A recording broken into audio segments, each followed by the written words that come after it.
Good morning. We're going to get started. If everybody can take their seats. Good morning, everyone.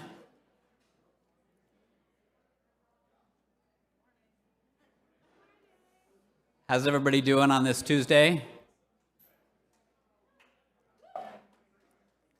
Yeah, let's go for Tuesdays. Well, good morning. I'm Jonathan Bowles. I'm the Executive Director of the Center for an Urban Future. Thanks so much for joining us today.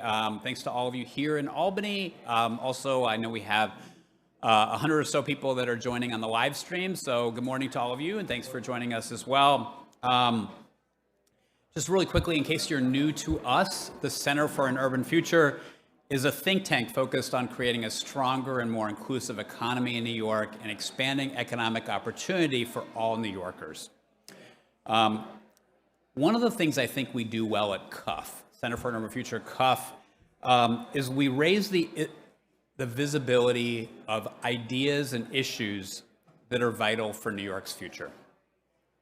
And the issue we're talking about today is one that we think could definitely use more visibility, attention, and support. Why is that? We know that tech is fueling the state's economy. Over the past decade, employment in the state's tech sector has grown nearly 5 times faster than the overall state economy. Last year, more than 37% of all job postings in the state called for candidates with technology skills. 37% of all the job postings in the state require tech skills. And this demand in this age of AI is only expected to grow even more in the years ahead. But, and there's always a but, there's a lot of work to do to ensure that far more New Yorkers from Buffalo to the Bronx can access these career pathways. And so our employers and our companies that are looking for talented workers can fill those jobs. Our research at the Center for an Urban Future has found that expanding access to tech careers is going to require a lot of things. It's going to require investment in adult tech training programs and an expansion of tech apprenticeships, among other things. But our research also makes it clear that nothing policymakers do will be as important or as impactful as strengthening computing education in the state's public schools. In other words, what we say in our research is there's a lot we've got to do to expand access to tech careers, but if there's one thing that our legislators and our policymakers can do, it's focusing on the K through 12 and really kind of expanding and improving and strengthening computing education. The good news is that in some parts of the state, there's been real progress in computing education. To make further advances, though, we're going to need action from state policymakers. Right now, just 52% of public high schools in the state offered a computer science course, compared to 84% in Connecticut and 83% in New Jersey. In fact, New York is among a dwindling number of states that do not require all K through 12 schools to offer computer science, do not mandate pre-service training and computing education for teacher candidates, and has not yet appointed a state director of computing education. We've got some catching up to do. Today's forum is going to delve into why it's so important to change this and what specifically state leaders can do to strengthen pathways into tech-powered careers by laying a stronger foundation for computing education in New York's K through 12 system. So we're going to get started in just a second. I want to thank all of our amazing speakers for being a part of this today. I also want to extend a very big thank you to Robinhood and the Robinhood Learning Plus Technology Fund for making today's event possible, and also for their real leadership, their incredible leadership around computing education in New York. In addition to sponsoring this forum, they are also supporting a series of reports we will be publishing in the coming weeks on how to expand and improve computing education in New York, including one in just a few weeks that is going to be looking at what state policymakers should do. So really kind of building on today's event. And now I'm really delighted to introduce, and I'm glad that we're going to hear from one of the real leaders of Robin Hood's work around computing education, someone who's such a leader in this field, Amber Oliver, who's the managing director of the Robin Hood Learning and Technology Fund. Please join me in a big welcome for Amber.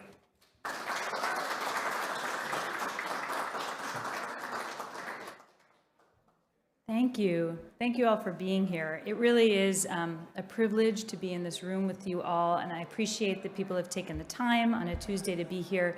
This is an issue we feel incredibly strongly and passionate about and are just looking for as many partners in this work as possible. So a little bit about Robin Hood. Robin Hood is the largest poverty fighting organization in New York City. Last year, we invested $129 million in 285 nonprofits, all of whom are working to elevate people out of poverty in New York City. And education and innovation have been core to our work. These are incredibly powerful levers for moving people out of poverty, and so we see them as critical to achieving our mission, but also why we have the Robin Hood Learning and Technology Fund, which is a 10-year, $50 million fund co-created among three foundations, Robin Hood, Overdeck Family Foundation, and Siegel Family Endowment, with a mission to unlock the potential of technology to transform learning and advance achievement for students living in poverty in New York City, but also to catalyze change statewide and nationally. And one of our target strategies has been to integrate computational thinking, which is teaching students how to use computers to ask questions and solve problems, and computing education across the K-12 curriculum. We've seen that this approach helps build critical thinking, problem solving, teamwork, and communication skills, while also improving students' content knowledge across core disciplines. These are skills and competencies that all students need to succeed in school, in work, and in life in our increasingly digital world. And the data is clear. We just heard a bunch of this from Jonathan, that the tech sector in New York is booming. These jobs are more likely to guarantee a higher wage, they're full-time year-round employment, and health insurance, but not all New Yorkers are benefiting from the economic growth. Participation remains deeply unequal. So in a city, one metric that stands out to me, in our city, in New York City, is more than 50% Black and Hispanic, yet just 24% of Black and Hispanic people are participating in the tech workforce. This further entrenches the stark disparities in median household incomes, which right now in our city are $60,000 for Black households compared to $108,000 for white. Closing this opportunity means starting early, long before college or career training. It begins in our public schools by ensuring that every student receives high-quality computing education. The research is clear. Early, equitable exposure to quality computing education increases student interest in and pursuit of tech careers, and also improves diversity in the field over time. Yet despite a decade of progress in New York City, only 20% of New York City students are currently engaging in computing education annually. That's only 1 in 5. As New York looks to leave, we believe that there's a critical question in front of us. How do we ensure that every young person, not just a privileged few, has the opportunity to access, shape, and benefit from this new economy? So we heard some good news for Jonathan, and I'll echo some of that, which is just that we know what works, right? For those who have been in this space, we've been doing this for decades, we know what works, and we've been building much of the infrastructure to make sure it can happen. The key to expanding access to computing education equitably, it's simple. We need to prepare and support our teachers to teach it. If we can get every teacher, we can get every student. That means investing not just in K-12 systems, but in higher education and teacher preparation programs, so that every educator is equipped to integrate computing, problem solving, and digital fluency across subjects on day one in the classroom.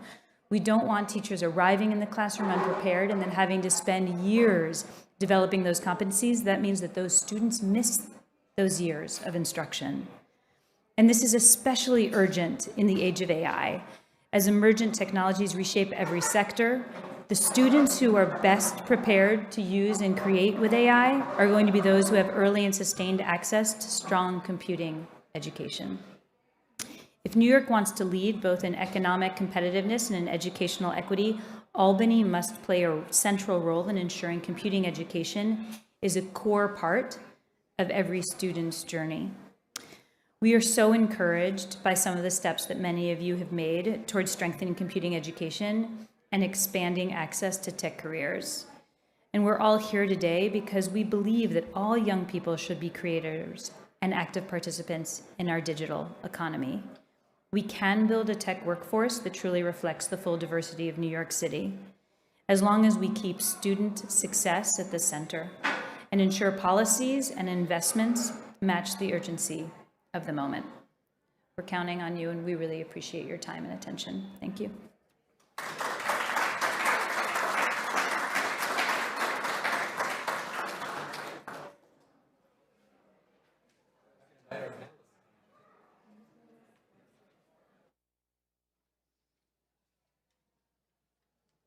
Anywhere you like. Good afternoon. Oh, maybe we can try that one more time. Good afternoon, everyone. Good afternoon. It's There afternoon. we go. Is it? I had to check my watch. Before we get started, I just want to acknowledge Assemblymember Clive Vanell is here. Thank you so much for joining us, Assemblymember. Great to be in Albany.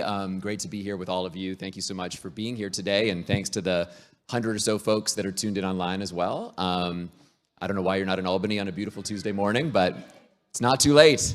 My name is Eli Dvorkin. I'm the Editorial and Policy Director at Center for an Urban Future. I'm also experiencing some seasonal allergies today, so excuse me if my voice isn't quite where it normally is. It's such a real pleasure and honor to be here with our amazing panelists. And as folks know, we'll save some time at the end of our panel for some questions from the audience. We'll move directly into our second panel with elected officials in the state legislature, so don't go anywhere. But let me briefly start by introducing who I'm up here with today, and then we'll get right into it. So to my right is Tom McConnell. Tom is the founder of CS for NY. Tom, thanks for being here. Sarah Henderson Rosenberg, as many of you may know as Hendo. And Sarah is the Senior Program Manager. Let me make sure if I can get this right, Sarah, because it's changed a few times since I've known you. Lots of names. Senior Program Manager, Knowledge, Skills, and Learning at google.org. You nailed it. There we go. Anne-Marie Lansey, the CEO and founder of Can Code Communities, right here in the Capital Region. And Ron Summers, the Chief Impact Officer for mouse.org. Welcome to all of you. Thank you for being here today. So I want to get started with a question that's really aimed at the policymakers in the room, tuning in online, their teams. You know, we talk a lot, and both Amber and Jonathan mentioned some of the data on the disparities in our tech workforce, on the challenges that New York faces in building an economy of the future where every New Yorker can thrive. We hear a lot from policymakers about the acknowledgement of that problem, of that challenge, that they see that good jobs are growing in their communities and they're struggling to understand why are, my young people or my constituents' kids, why aren't they getting those good jobs, or why aren't my constituents getting them? What I think we hear a lot less about from policymakers is what those specific investments should be to change that. There's a lot more discontent with the status quo, I think, than there is consensus around what's the path forward. So I want to put my finger on the scale a little bit and say, as Jonathan mentioned earlier, our research has shown there is arguably no set of policies that would have more impact than those that would expand computing education in K through 12. But help me defend that premise. And maybe Ron, I'll start with you. Why, if policymakers really care about creating an economy that offers more opportunity for more New Yorkers, why K through 12 computing education specifically? Why is that so important? Powerful question. I'm actually going to go stat heavy on this answer because I think you're right about painting the picture, right? Because we have to talk numbers so that you can understand why K-12 education, computing education specifically, is the key to unlocking economic opportunity for all New Yorkers. So let's start with the World Economic Forum, and the thread is there's global tech disruption, but also it's opportunity for New York. So we know that AI and information processing technology will transform 86% of jobs by 2030. Roles like big AI data specialists, ML engineers, cybersecurity analysis are the fastest growing. And that means that every industry, whether it's in healthcare, whether it's in finance, is now a tech company. The AI economy is also already here. I spoke earlier with a couple of my colleagues that we're actually paying catch up in New York because it already has begun. And we should think about the jobs created. In New York City, over 42,000 jobs have been created in AI, specifically since 2019. There's an 8x increase in investment since 2022 globally. And AI adoption is expected to bring 200,000 more jobs to New York City alone by 2030. So now we're talking about the shift, because that means we need to make sure folks are ready. And we're not specifically talking about adult learners, we're talking about kids. 39% of all core jobs will be disrupted. And guess what? Of those 39%, 14% will be new jobs that we don't know, and 8% of those new jobs will actually be disrupted by the entire industry and be automated. So the theme here is that we need to prepare kids for skills that include not only the computational hard technical skills, but also these skills that we tend to call softer. We're talking about agility, resilience, social capital, understanding what leadership is, because as an ex-engineer who worked at IBM, the skills that I learned 20 years ago are non-existent and do not matter. When it comes to technical, it's all of the other skills that matter that have made me successful. And in K-12 education, computational thinking, computational agency, understanding how to build a startup, those are the important kinds of skills that we need to make sure are at the forefront of this conversation. Thanks, Ronnie. Feel free to jump in, Emery. Okay. Go for it. Sure, this is on. Yep. Can you hear me okay? Are we good? Yes. So thank you. Agree with all of that. And I think what I'll just maybe add is that I think there's also something we need to acknowledge. I've had the opportunity to speak on a lot of panels about a lot of things in regard to technology over a very long time. And I will often get the question, how do you find that one person, that needle in a haystack person, that's going to have a future career in tech? And I will say, whoa, whoa, whoa. Pause this. That is a complete misperception. Our work, we are training the haystack. It is not one person. All people with training can learn how to do this tech-related work. So that's the first thing I want to say about this, is I think we have to really understand. I think there's a lot of fear around what even are these technologies, because if people have never gotten exposure or access, people don't know what it is. So I feel like that's part of the issue, is really just simplifying that we can all go there together. We can learn this as a society and as a community, and we can up our digital competencies and literacies.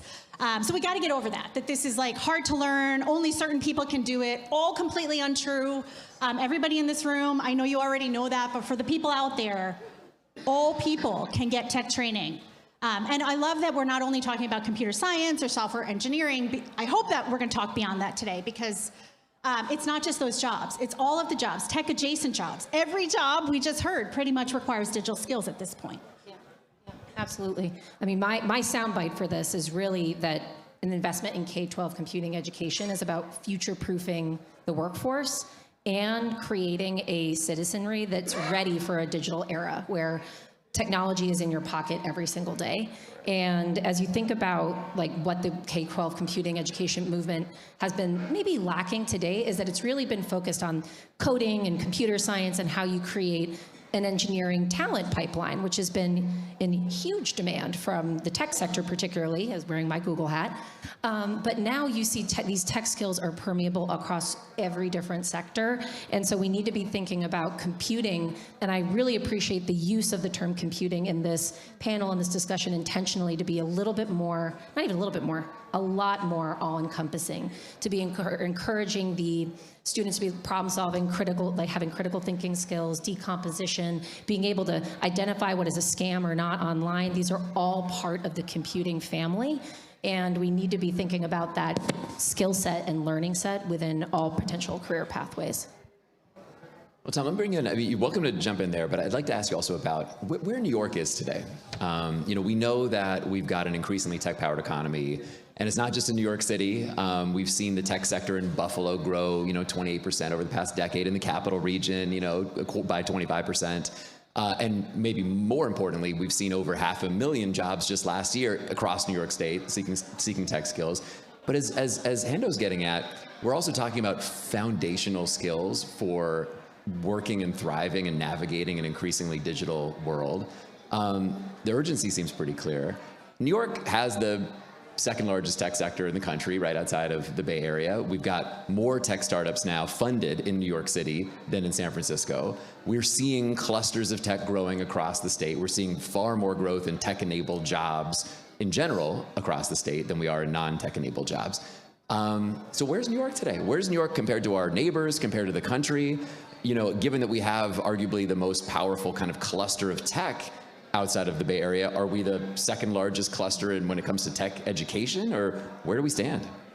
So first of all, I love that we started with the kids. That's really our motivation here. We're here for the students. We know what their futures and what their future jobs are really going to look like. And then, you know, our state is getting it together, but we're not exactly meeting the moment. We are not meeting even our regional peers in terms of numbers of students actually getting access. However, I will say, full praise, New York State has put a lot of the infrastructure behind computer science education that we need to move forward. We have amazing K-12 computer science and digital fluency standards that define what computer science is and looks like in classrooms from K to 1, first grade band, up to 9 through 12, right? That's huge multi-year work. We have a computer science teacher certification that defines what does it mean to have the knowledge and skills to be in front of our kids and teaching a high-level computer science course. We have money going from the state to train computer science teachers across the state. So anyone who tells me that we don't have what it takes to teach computer science to all students across the state, I say, look at what New York has done so far and our trajectory of where we need to go. We have the bones to get there. However, if you look at our numbers, unfortunately, we are, our biggest metric right now is that only 52% of high schools across the state actually offer computer science to their students, right? That's not even that all students are taking it. It's, do they even offer computer science? If you look at our regional peers, right? Pennsylvania, 75% of high schools offer computer science. Connecticut, Massachusetts, all of our regional peers, over 80%, right? Arkansas, 100% of their schools offer computer science. Where is New York falling behind? We have this amazing infrastructure. We need some level of accountability at the top, because in education, we actually measure what matters, right? If a parent came to you as a principal and said, how many students in your school are taking algebra? What are their grades? Are they passing? How are you doing in preparing my students to take algebra? They would give you numbers. They would give you these are the things we're doing. In computer science, we can't. We do not measure where computer science exists across New York State, across K-12. So we're looking for more state-level accountability now that we have this infrastructure to make sure that we're actually meeting the needs of the jobs that we're preparing students for. We need to make sure we're actually measuring it. So we're building. We know the mission, but we're making sure that the accountability is there at the state level to make sure we get there. Yeah.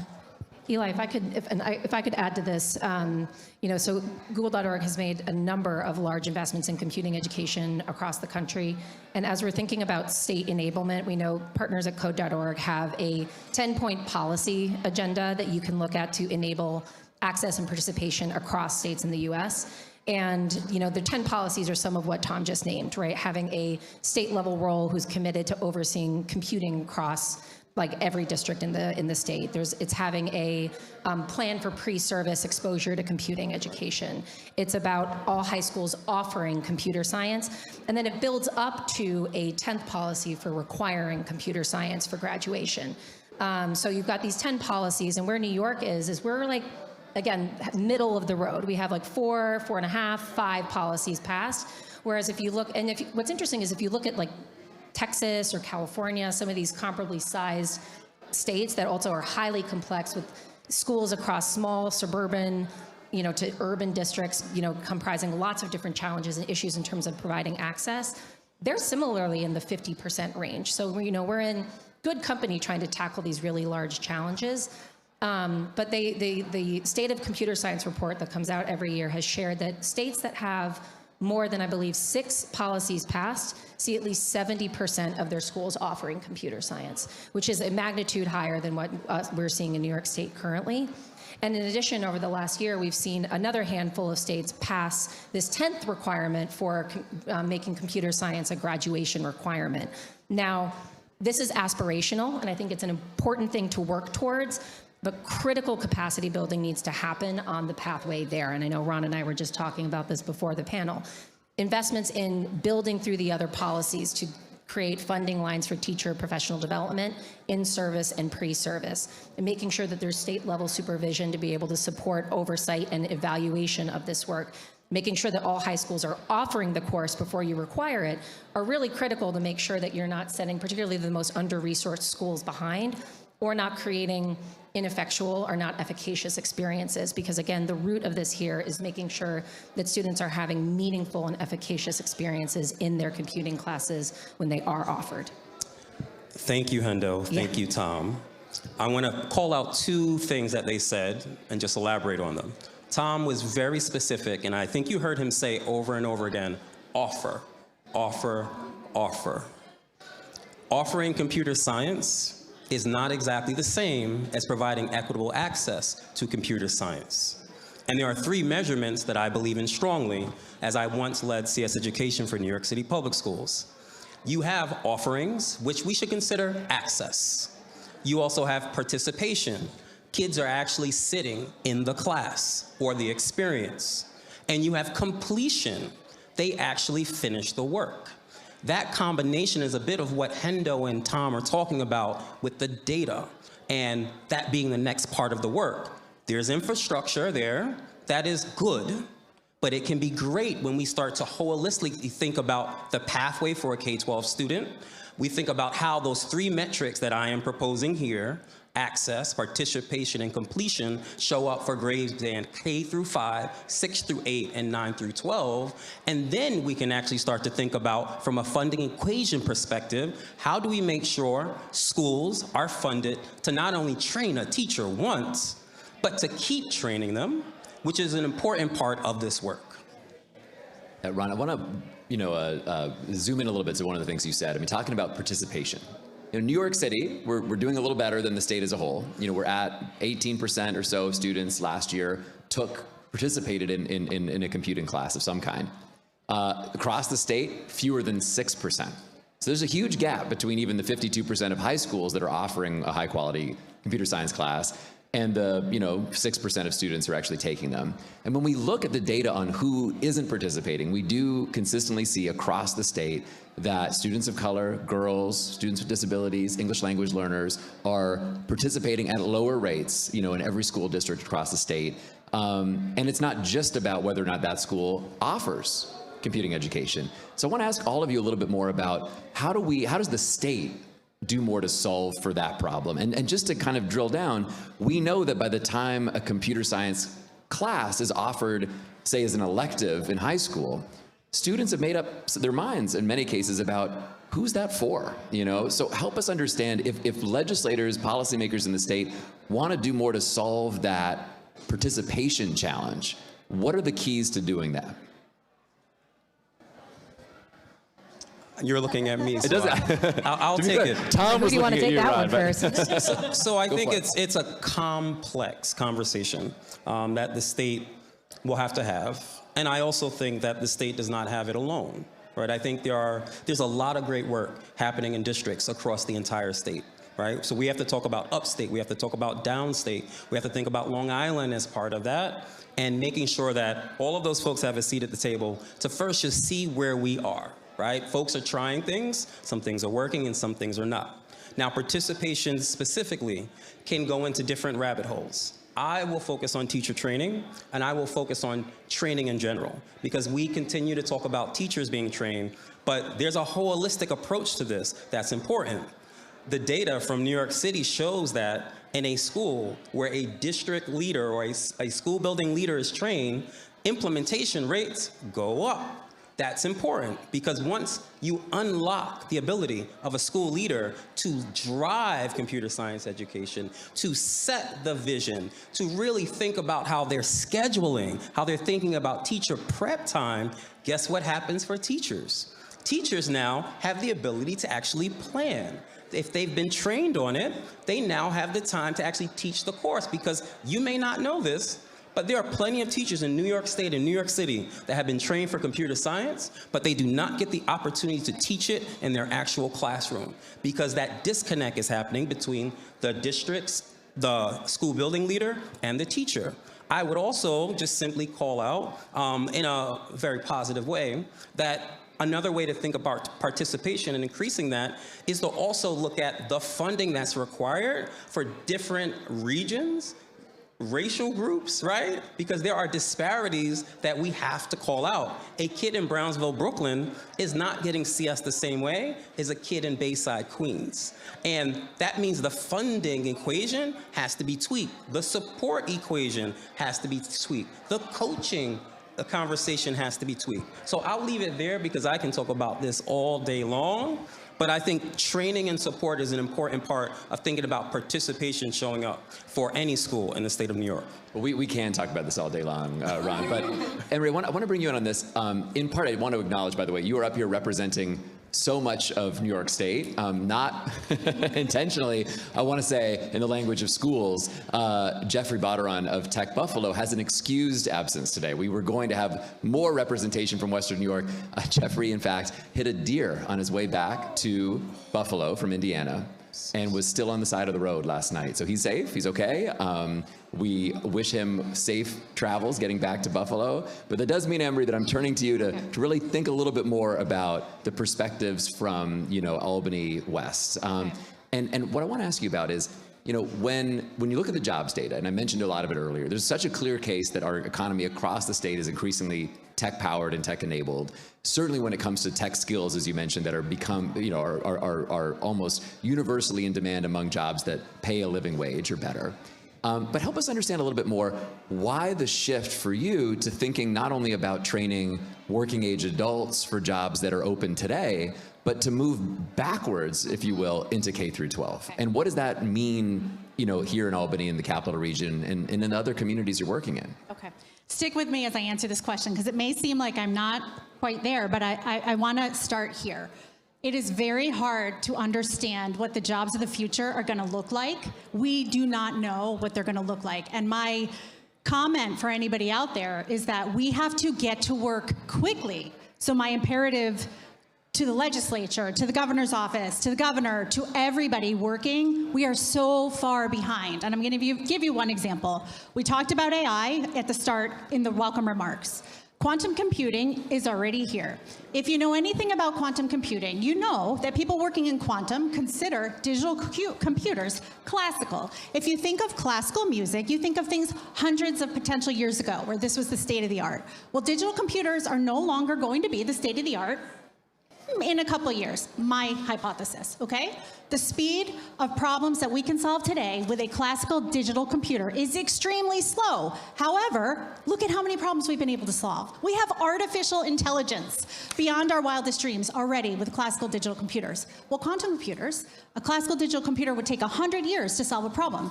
Quantum will be able to solve what would have taken us 100 years with our technology today in an hour, okay? So that's a framework for the answer to your question, because we don't know what the jobs are going to be, and we have to get to work training young people, adults, for any type of technology literacy.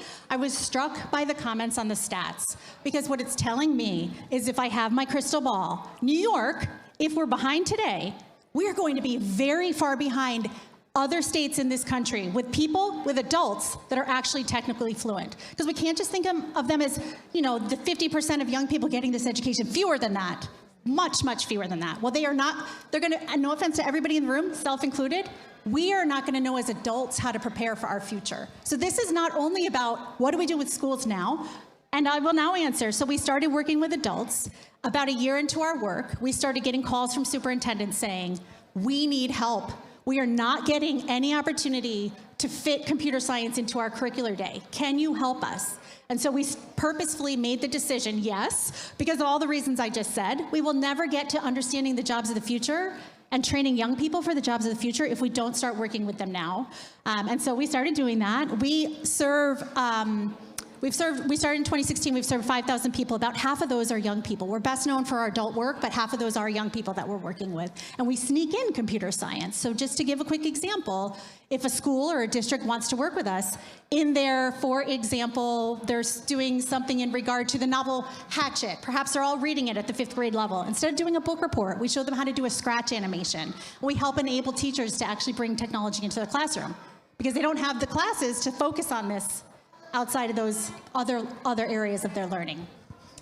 This is actually one of the huge benefits of computer science, that we are interdisciplinary, right? Our computer science and digital fluency standards can and should be integrated across math, science, history, every other subject, art, music, right?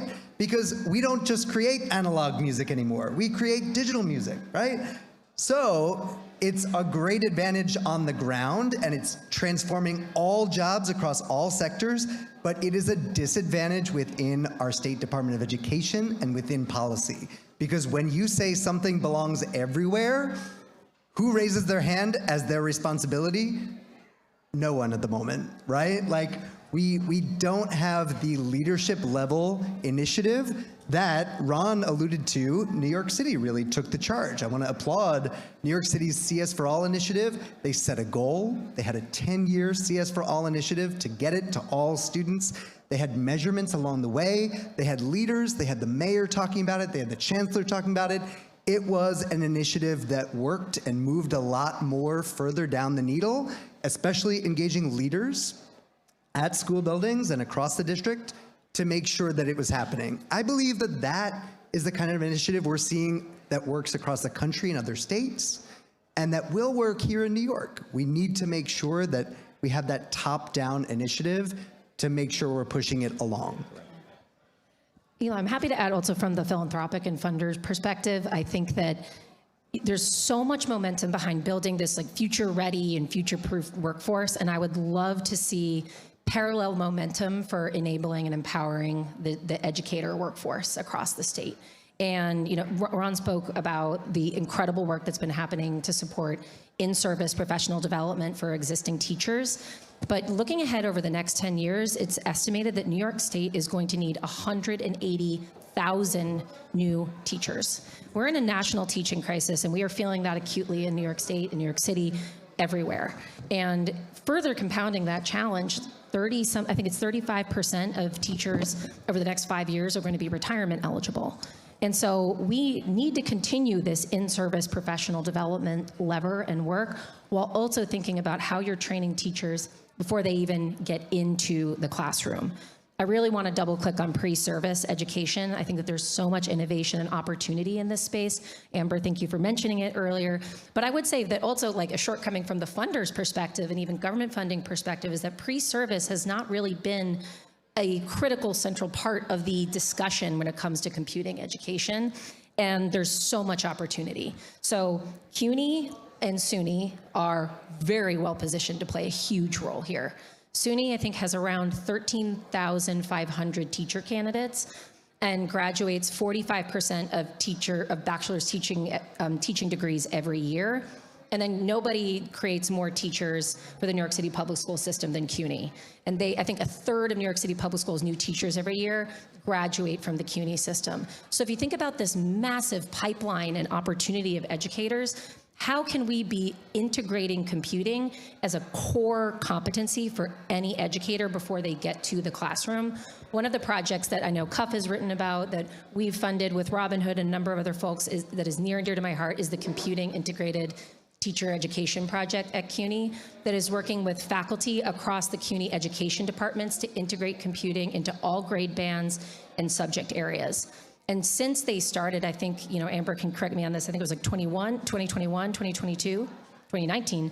So they've been around for a few years, but they've seen great progress so far. Over 330 faculty have been integrating computing into their coursework, and over 8,700 teaching candidates already have had exposure to core digital literacy and computing in their coursework that they can then take to clinical practice and to the courses where they're actually going to get matched. It's a huge opportunity area where I think that both private philanthropy and government can really be doing a lot more work. If you would let me. Of course. Tom, Hendo, thank you for bringing both of your points up, because Tom gave CS for All a huge nod, right? And the fact that we thought about this from an infrastructure, a policy, an implementation standpoint. Hendo just brought up pre-service teaching. And so I just want to connect two dots that were important and intentional for the state to see, which is we thought about the fact that there was never going to be a way for us to train enough in-service teachers to keep equitable access going or even reach those metrics. We understood the role of the colleges and universities in helping us get there. We fully support it and continue to support computing education as part of a pre-service experience for any teacher, because think about the beauty of this equation.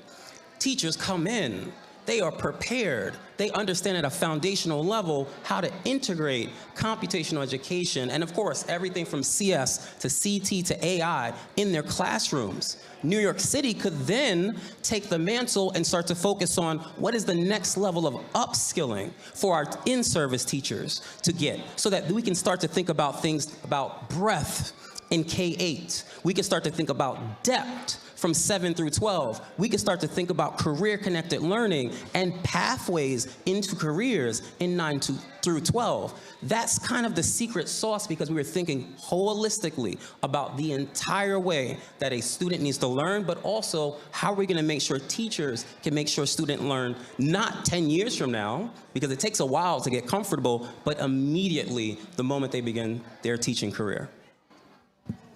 I love it, everyone. I mean, I want to ask a little bit more about each of these ideas. I think you've already put some very specific policy ideas on the table today. Let me go back to the first one that you brought up, Tom, and then I'd love to talk more about training teachers. The first one you mentioned was really around leadership. And I wanted to ask all of you, in New York today, New York is among the states that has someone in state government focused on computing education.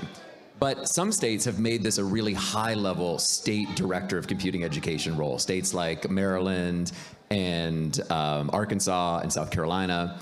And in New York, that role is an associate-level role within the CTE division of state education. Help me understand, if the state wants to take this step forward, what does that role look like ideally? What's the job title? We have had an executive director of, CS for All in New York City public schools. We don't yet have, I would argue, a state-level director of computing education. What's the model? Who should we be looking to as a guide?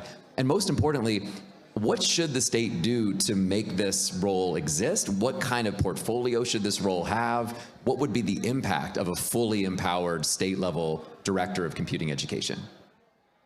Absolutely. So first I want to shout out our state folks who are here. Brad Boyles is our associate for computer science education in the CTE office. Brad's doing incredible work to support CTE programs across the state. Kelsey's here from the EdTech office, our other partner in making sure that the funding that was passed through the legislature gets out in terms of Smart Start grants to 17 projects across the state. There's a new round coming out, so make sure your constituency know about it to take advantage of that funding that New York State has provided. Between those two offices, it is tough to imagine the level of coordination that needs to happen to make sure that all subject areas need computer science education eventually within them. It is tough to imagine where the mandate for computer science comes from at the top level, but we can see it in other states, right? So in Connecticut, for instance, right, there is so our friends at Siena are here. They run an amazing programming competition. Imagine that, but across the entire state of Connecticut, run by the governor's office to make sure that the messaging for computer science education is coming from the top, from the governor's office, right? Imagine in New York State, there are assistant commissioners assigned to each subject area, to go to the state level conferences, to make sure that the data is being tracked across the state for improvement for those subject areas, right? So that math doesn't get left behind because there's an assistant commissioner assigned to it, and they're reporting up to the governor and making sure that the connection between education happens across different departments. So that's what we're kind of looking toward. We have great expertise within our Department of Education. We have the willingness to get it there. We have amazing people working across CTE, across EdTech. We want to make sure that this gets elevated because we know that the jobs are absolutely transforming before our eyes. We're really proud of the investment that Governor Hochul has made in initiatives like Empire AI, right? We're seeing semiconductor chip manufacturing spread across the state. All of these jobs are not going to be filled by New Yorkers unless we bring the computer science education down to the absolute K-12 level where students build that interest. And how is that going to happen? We need to make sure that there is measurement and accountability from the top level of the State Department of Education. I only add, very well said, Tom. Thank you. Thank you. Yeah. The role has traditionally also been called the state CS supervisor, and I think that that's also doing the role a bit of a disservice, particularly if we're trying to talk about computing in this far more holistic sense. I mean, all the, AI, quantum, like, for a lot of teachers, this just feels like acronym soup. You're like, how do you make this all make sense within a family of disciplines? And so doesn't really matter what we call it now, but like I would advocate for broadening the aperture of the title to be thinking critically about this kind of, at least for my term today, computing education integration across grade bands. And the only other thing I would double click on is that the ability to gather and collect data on just not, what Ron was mentioning earlier, enrollment, participation, completion, and quality is massively challenging without a role like this. And, a number of other states who have these state supervisors who are looking to do this work, like that is the bulwark of their year, is trying to make sure that they are crunching the numbers to understand the current state of affairs for computing, because you can't figure out how to improve if you don't know where your failure points are. And so just as we're thinking about the job description and the role that person or the collection of individuals could play, the data capture and evaluation is such a critical element to it. I think you two are spot on. I would add, and I think I'm going to riff off what you said, Hendo, about the role, the title, and computing education being clearly articulated in that. Because I think in some ways there should be the title, right? There should be a role. There should be a department that is connected to it, because we have to think about oversight, right? And we have to think about what we've said here in this room. Computational education is K through 12. It is like any other subject area: math, science, history, English. And it requires the same kind of power, oversight, and ability to focus on all of the things that create fluency thinking for all of our kids. And so, with respect to all of the amazing work that New York State has done, I think we also have to explore the concept that K-12 computational thinking is not career technical education. It works in partnership with CTE, but it is not exactly the same. And that state supervisor and that department should have the ability to work with their sisters and brothers in the CTE department, but again, it's not the same. It's a literacy that needs a department and a head to run it. Thank you all. I mean, I think you made a good case for what that next level of leadership could look like with, support from the governor. I'd like to ask a little bit more about the preparing teachers part of this, and both pre-service and in-service. When you think about the role of the state in all of this, and of course, this is some of the work that New York City's been doing through CS for All. Districts are doing this work in the ways that they can with the resources that they have across the state. What's the next step for investing in the district capacity to train our current teachers and for the state to support a stronger, broader pipeline of future teachers who are prepared to integrate computing? What can the state do to move those opportunities forward? So currently, we have our state Smart Start grants, which are $6 million a year for districts to train K through 8 teachers. They are located across the state. They need to be re-envisioned, which we're really hoping the next round can provide, and we're hoping with the support of the legislature and the Department of Education and the governor's office, who all have oversight over budgets in New York State, that we can produce something that looks more like the teacher pool in New York State. So a K-12 education funding policy that can be spent on things like teacher certification programs, that can be spent to make sure that we can both integrate and put in new courses from K to 12, which matches the standards that we've put out that require computer science to be taught across the state.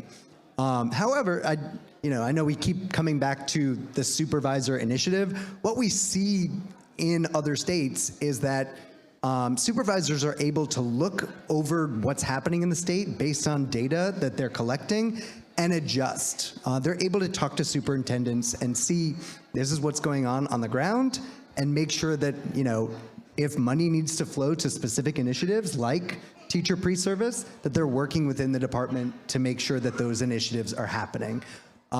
So we are dedicated as CS for NY and as our Computer Science Teachers Association chapters to make sure that teachers are coming together to really, talk about computer science, to work on their efficacy as teachers. What we're looking for from the state is funding that matches the initiative. So to make sure that our Smart Start grants are actually targeted toward the thing that we need to do in schools, which is teaching all K-12 students computer science. Can I jump in with I just want to make sure that we're thinking both fast and slow on this, because I think it takes a really long time for curriculum to be blessed by the state education department, both within K-12 and through higher education. And that's why programs like ours, because we're able to be nimble, because technology changes fast. When I started in the software industry, we were hiring Ruby on Rails developers. Well, guess what? Ruby on Rails had not been around a long time. The probably senior most Ruby on Rails developer had 4 years of experience. So we can't think in the same timelines at all. And all of this is like what I would completely agree with. And meanwhile, while that's all happening, because I kind of see that as like a slow road approach, we need to have fast interventions that is supported by everybody, including the state education department, including the Department of Labor. Anybody that is invested in the jobs of the future for New York State, the legislature, the governor's office, together, breaking down silos and move fast, because like I mentioned, things are moving extremely fast and the curriculum will never keep up. We will not be able to keep up. I can promise you that. If I had my crystal ball, curriculum needs to move fast. I would love to add to that. Curriculum is the blueprint for what students learn. While we are trying to balance and juggle all of the competing priorities, from teacher training to updating the state standards to thinking about cleaner, clearer pathway for all teachers to get certified, the work is happening right now. And I think you said it perfectly, Amy, and it's something that we've been thinking about at Mouse. We're working with New York City Public Schools, and we're creating our AI Design League program. And in some ways, we couldn't wait, because the future of work is here right now. And so we've thought about all of these things, from how is generative AI showing up, how is UX design, how are we thinking about all the adaptive skills that actually set someone up to be in a startup environment or to be able to use AI to augment their abilities. And I think what you said is so powerful, because folks are building in real time as we're speaking right now, and they're taking bets, just like Mouse is, on what the future of K-12 instruction looks like. And I think that is where, of course, the state, the city, all of the districts coming together to start to parse through what's happening in the schools, for community-based organizations, for curriculum developers, because folks want to know what should they do, where should they go, and of course, the longer we wait, the longer kids are actually left behind. Emery, I want to bring you back in, actually, to ask you something, building on both those points, which is around how do we move faster? And, I think I'm not going out too far on a limb to say that New York State government isn't always known for moving incredibly fast, we know that there's a lot of challenging bureaucracy to move to get it to the speed that you're describing.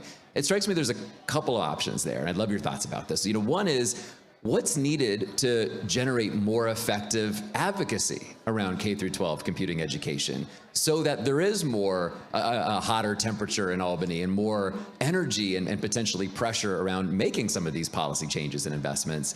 The other part of, I guess, moving fast, what I think of when I think of moving fast is, what more does the private sector need to do? What more does philanthropy need to do? How do we generate more speed through more amplification of the opportunities so that we're not moving too slowly? And we can start with you, Emery, but I'd love to get everyone's thoughts about that. Yeah, I wish I had some answers on this. I think conversations like this are really important because it starts to demystify, and I think that's exactly what's happening with technology. It still feels a lot like it's just too much for people to grasp, and I think that's the challenges that teachers face. I think we have investments that we're hearing about, Empire AI. I hope we're going to make some progress on quantum computing so that we can get ahead of the curve. But I do think we need to kind of hold, all of ourselves accountable at the legislative level and in our counties and in our cities and our municipalities. I am so in awe of what happens in New York City. But I do think, as you asked me how to speak about the rest of the state and upstate, we really don't even have too many communities that have digital equity plans. I know New York City does, there's some others that do, but across the state, I don't think it's anywhere near where it has to be. And I will say we also do not have a digitally literate adult population, largely, and we can't forget that. And the other thing I want to say is, community-based AI literacy, I think about young people and adults. Like, we are all working towards the jobs of the future, and it's really critical. There are members of our communities that don't even have internet access and laptops in New York City and in rural communities all across the state. But it's really critical that we get all of these opportunities to people. I know we can do it. As I was listening to you, I was like, we can do this. New York State can do this. The infrastructure is in place. We need to build the momentum from conversations like this and start today and tomorrow and the next day of pulling all of this actually to make it happen. I know we can do it. It does not have to take the years it will take as we continue to do all that was already mentioned. But I know we just have to make sure this is a priority to the people that care. Yeah. When I think of, I baked my 2.5-year-old son muffins last night, so I'm like, what are the ingredients that we need to move things forward? And what I had written down was, I think policy enablement is the first ingredient, right? And we've been talking about some of the policies that are going to be able to create runway and appetite to be able to do this in districts and in schools. There's the clear need for investments in teacher capacity kind of across the spectrum, and then monitoring how that is impacting students' learning experiences. And then the third piece I think that we're getting at right now is really around cross-institutional and cross-sector collaboration and the political will to do that, right? Because, again, if you create the most robust curriculum possible around AI and computing today, it will be outdated in the next 6 months. And so how are, standards writers, industry, state standard, like folks who are implementing state standards, collaborating to make sure that there is enough work, but like enough flexible frameworks to be able to bring what's needed to classrooms in a, again, responsible and efficacious manner. And so I think that to the extent that we can be incentivizing this sort of cross-institutional and sector collaboration to make sure that things are staying relevant and trying to keep pace, I think is going to be really critical. Thanks, Hendo. I'd love to hear more about what the state can do to spark more of that investment from the private sector. But what I'd love to do right now, actually, is hear from our audience, hear their questions. So let me turn it out to the room. We have microphones. We will come around to you with a microphone. Just let us know your name if you're here with an organization. Throw your hands up so I can see. We'll go to Bethany, and we'll take as many questions as we can. Hey everyone, good to see you all here. I'm Bethany Crystal. I am the founder and CEO of a new AI learning app called MuseCat. I really liked to hear the ways that we're measuring efficacy of CS education. We talked about enrollment, participation, completion, and quality. And I'm also hearing from all of you speaking about how quickly things are moving and how learning and measuring curriculum over time is tricky when technology moves so fast. And As a quick reflection, as an AI startup entrepreneur right now, I'm noticing even like every 2 weeks, the industry is changing so quickly. And one of the ways that I and some of my peers are looking to assess talent is in how quickly people can pick up new skills. And I'm curious if that is a thing we can start to measure or incorporate into curriculum, and if there's any like policy work around that type of assessment. So I will try to answer this because this is a tough one. We'll focus on the skills, right? And the adaptive skills. So in New York City, we did some work with NYU Research Alliance, and we built a tool called the CS Access Rating. And what it measured was saturation and participation. Saturation looking at, let's start with demographics. Every school has a demographic, right? We're able to break down race, gender, and everything else. Then we looked at, for the classes that were offered, what does participation look like in that class, referencing the demographic data, and then also what does saturation across all offerings look like. So I think that's kind of part one of the answer. I think part two is really hard because I think this is what Mouse right now is grappling with. We have rebuilt our AI program to be something that is year-long. And some of the things specifically, and I just want to read it, that we are trying to make sure we can measure, and we're working with NYU Research Alliance on this, is what are foundational computing skills, and how do we measure whether they're usable for life? What are the social, emotional, and entrepreneurial skills, collaboration, communication, how does that show up to make a well-rounded, and let's just call them developers, but let's not put software in front. What does social capital and exposure look like so that person knows how to navigate through the politics, right, of the workplace to be able to advocate for themselves, to be able to think about advocating for their community. And then, of course, career navigation skills, which are really big in what we're building because we're trying to set up kids to leverage the technology to be able to say, I am in 8th grade, I am in 9th grade, I am in 10th grade, and this is what I think my future looks like, and build a plan, which I think actually is very usable in the workplace because you have to upskill yourself consistently, and you have to have an idea of where you're headed, and even be brave enough to say, I thought I was going to point B, I'm now gonna go to point C, and this is the plan to get there, including what am I studying at night, what new techniques do I need to learn? And so, again, it's not a full answer for number two, but I think first, trying to figure out what are the things that we want kids to learn that are adaptive is the first part of trying to figure out how to measure it. But we first got to put a stake in the ground and say, what do we want to measure? I have something to add that I think could be useful. So one of the things that we do in our work in schools is we love to do programming in the school day. So we'll do extracurricular, we'll do summer camps, we'll do teacher training. We will do anything a school wants our help with because we want to be there and support them however they need. And like we heard, schools are at different places. But the one thing I love is doing in-school instruction so that every single student gets exposure. And the reason we do that is because we know that traditionally the software engineering, it's predominantly white, predominantly male. So girls, largely around maybe middle school, start to self-select out. We've seen a lot of stats on this. And so when you expose a child to computing education and they find that it's fun and that they're good at it, you can never take that away from them because it's in there. And they know, I had fun doing that. If they think about during high school, what do you want to do for college or what do you want to do for a career? Oh, you know what? I liked, doing that digital stuff, whatever that may be. And that is in there and you can't take that away. And these historically have been high-paying jobs. So I would add to the measurements, did you enjoy it? And did you feel that you were better at it after the class than you were when you started? Yeah, this is partially why I think computer science education represents such an opportunity for schools, and it's kind of daunting in our minds as well, because we know that we're not just teaching kids Ruby on Rails or Python or these concrete skills. We're teaching them how to think, and we're pushing teachers to be constructors of larger learning experiences where students are doing engaged problem-solving work that doesn't just sit on a set of standards that are never going to change, but it's actually sitting on what do the future of jobs look like? What are the tools that I'm using already? Generative AI has thrust a big rock into schools to say, what are you going to do? This is here. This has landed in your school building. What are you going to do about it?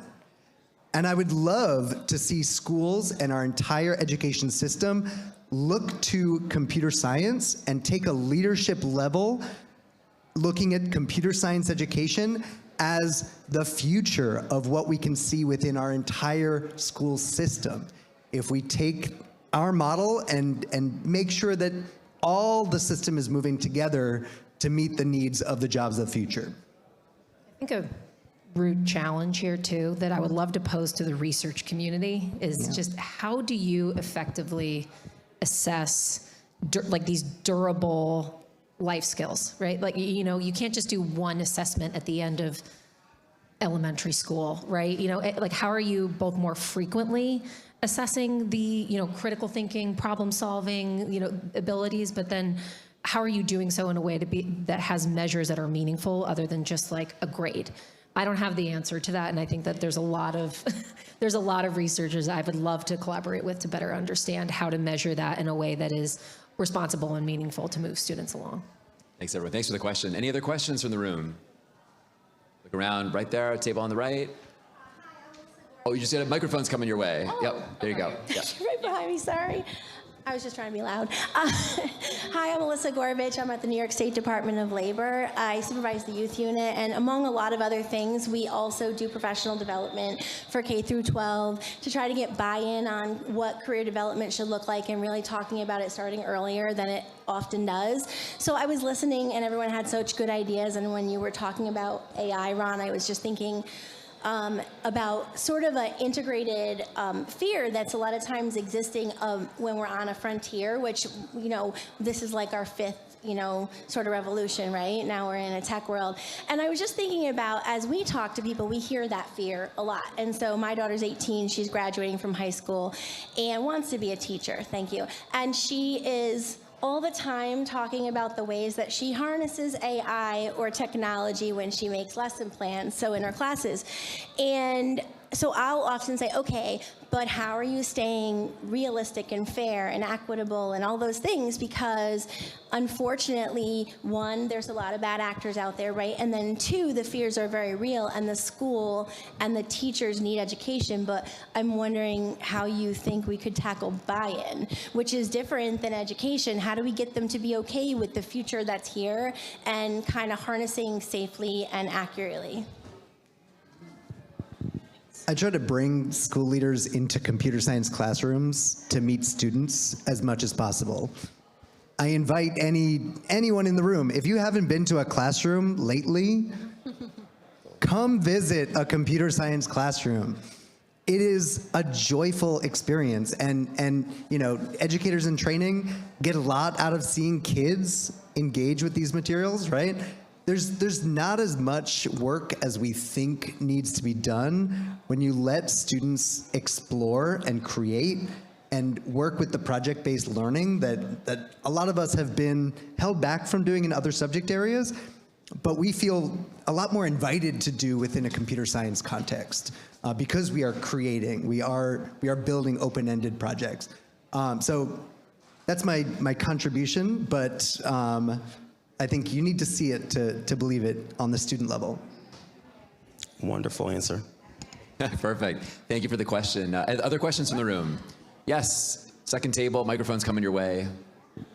Thanks. I'm Jim Matthews, a professor at Siena College, Computer Science and Computer Science Education. I'm here with my colleague, Robin Flatland. And I appreciate everything that you panelists have talked about today. You're reminding me, I could do a whole course now at the college just on the things that you've discussed in the last hour or so. I do want to share, I appreciated the statistics that you shared, and I want to share my own with you, and you might know this already, but last June when we were doing some of our scholarly work, we wanted to find out how many colleges and universities in the state of New York certify computer science teachers. It's the first time I ever had to file a Freedom of Information request. It turns out, just for comparison, there are over 41,000 certified mathematics teachers in New York. As of last June, there were 300 certified computer science teachers. So we obviously need a lot of improvement in the staffing of computer science. Colleges and universities, there are 90 that will certify, in New York, approximately 90 that will certify these teachers. There are about 10 that will certify, 90 that will certify math teachers, about 10 that will certify computer science teachers. And I just visited, Robin and I, both of us together, visited about 30 high schools this spring, computer science classes. And I can tell you, I asked all of the students, who's thinking about going into teaching? Out of about 500 students that we visited, maybe 4 or 5 of them would think about it. So we really need to look at, and this is one of the things that we've been doing with our Sienna CS for All program, is already certified teachers, helping them become certified and develop the knowledge that they need to teach computer science. So let me get to my question here. We're working with a lot of schools. We have this year 55 partner schools. A lot of them are urban, like Albany, Schenectady, Troy, Middletown, Rochester. A lot of them are small rural schools, quite a few suburban schools also, so there's a wide range. And what we're wondering is, because we just submitted a grant a few months ago to the National Science Foundation, our title included the words inclusion and equity. So we will hear about our proposal this summer. We're a little bit worried that NSF will be able to fund this. But our question is, will New York State be able to provide funding to colleges and universities to support this type of work that we're already doing?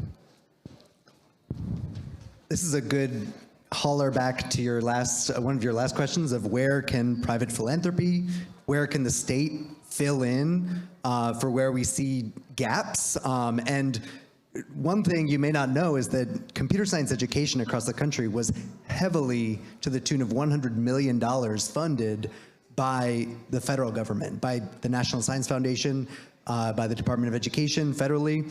And if we now, living in 2025, if we want to see New York State really move, we need to acknowledge that and find where these gaps are, really look to our amazing university partners. Sienna's been doing this since 1985, right? 1985. Our amazing university partners with this wealth of knowledge, how can they be stood up as leaders with separate funding potentially to make sure that we are preparing as many teachers in computer science as exist in other subject areas, right? We are finding the brilliant people in this room and in others to make sure that computer science becomes a real subject area, right? You've got the right data there, absolutely.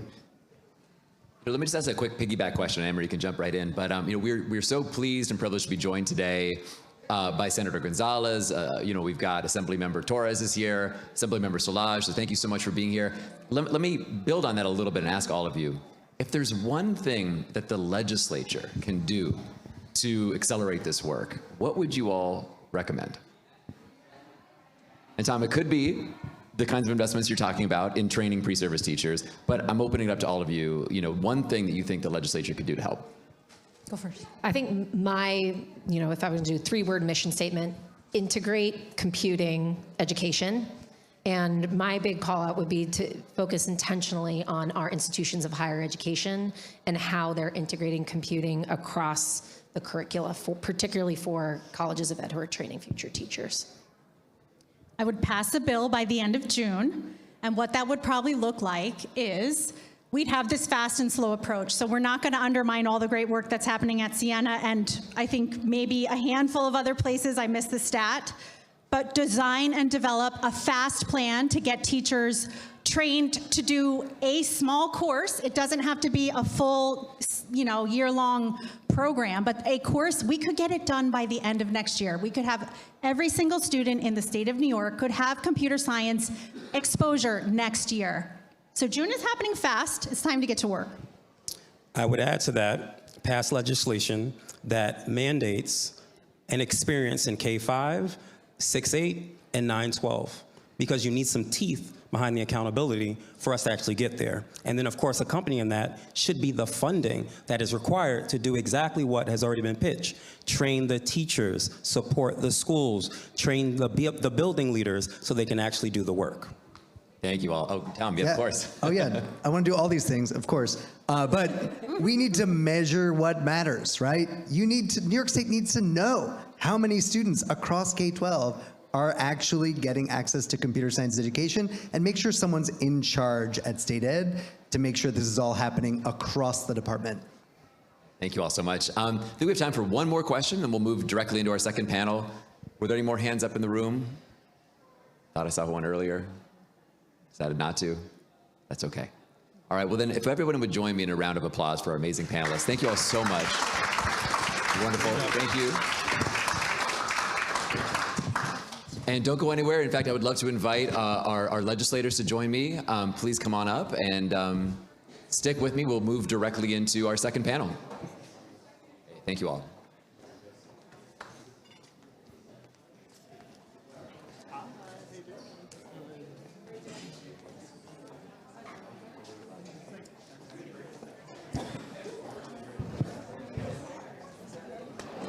Thanks for doing this. Good to see you. Yeah. Good to see you too. Yes. Yeah, it was a while back. We had an event about Queens. Hey. Thanks so much. I'm relying on you right now. I'm relying heavily on you. Glad you're here. Yeah, great to see you. Thank you. A little black and white. How you doing? Congrats.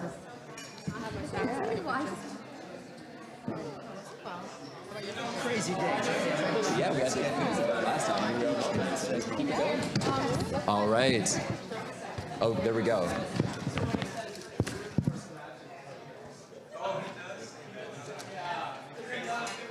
All right. Good afternoon, everyone.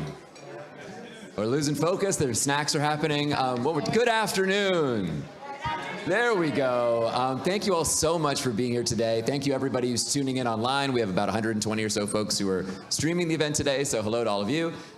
We are also taking questions, by the way, from the live stream, so please do feel free to send those in the chat, and we'll get to a few in the room as well. It's my great pleasure to introduce our panelists here today, at least for all of you. I'm Eli Dvorkin, Editorial and Policy Director at Center for an Urban Future. Let me mention who you are. Your bios are in the, as you can, the QR codes in your programs. You can read all about our illustrious guests. But I'll just mention, going in order from my right, we're joined today by Assemblymember Emerita Torres, State Senator Kristen Gonzalez, Assemblymember Mikhail Solage, and Assemblymember Steve Otis. Thank you all so much for being here. Such a pleasure to be here with you all. So we've heard a lot already this morning. By the way, you have to forgive me. I think the pollen is conspiring against my passion for computing education, so you have to forgive me. But we've heard already a lot today about the challenges and the opportunities around computing education in New York. You know, we talked a little bit about the job opportunities with over 500,000 job postings in 2024 alone seeking tech skills, nearly 40% of all the job postings in New York State last year. And we talked a little bit about the growth of tech, you know, not just in New York City, where tech grew at 10 times the rate of the overall economy just since 2019, but across the whole state where the tech economy grew 5 times the rate of the overall economy.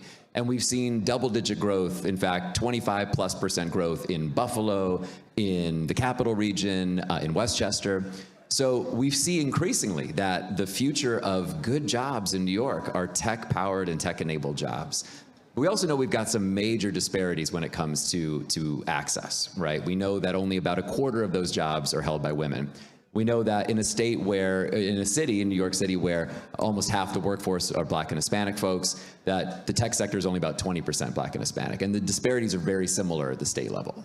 And we also know that we've done a fair amount as a state to expand access to tech careers through workforce development and career education, through higher education, and increasingly through K through 12. But we also know we've got a long way to go. So I want to start by asking all of you, when it comes to this, and the topic today is really talking about K through 12 education. When it comes to meeting this moment, expanding access to the careers and the knowledge that enables full participation in our society today, where do you all see your district, in your districts, where do we stand today? What is the state of computing education in your districts? Help us understand, what do you see when you go to schools, when you talk to teachers and school leaders? Where are we today when it comes to computing education in our schools? Hi, everyone. So I represent District 85 in the South Bronx, and I can tell you that we're in dire need of investment in tech, in AI, in these fields, in K through 12, and even beyond that. The South Bronx, we don't lack talent. What we lack is opportunity, and we lack resources and resourcing.